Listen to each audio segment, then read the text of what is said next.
Ils étaient peu nombreux, mais déterminés à faire passer leur message.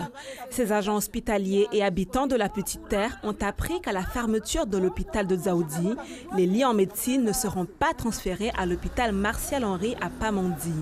Une situation qui n'est pas en adéquation avec la réalité hospitalière de Mayotte.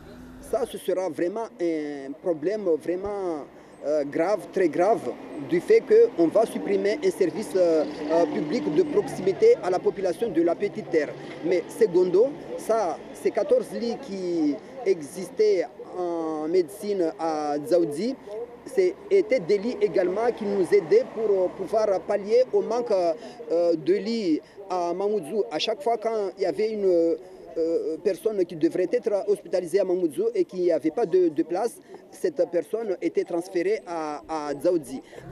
Les manifestants réclament alors des réponses claires de la part de l'Agence régionale de santé. Nous n'avons pas réussi à joindre l'ARS, mais la municipalité de Pamandi, qui n'avait pas été informée du mouvement, a voulu apporter des précisions. On a saisi l'hôpital pour savoir sur cet hôpital par rapport à tous vos ragots là. C'est pas des ragots, c'est la vérité tout simplement. Nous, on ne peut pas dire aujourd'hui que les lits de médecine sont supprimés ou ils vont être carrément supprimés, puisqu'on a précipité l'ouverture alors que l'hôpital n'était pas en conformité pour l'ouverture. Donc on ne peut pas hospitaliser les malades sur le site. Du coup, ils ont été éparpillés par rapport à Mamoudzou, par rapport à la maternité, donc elle est restée sur Dzaoudi.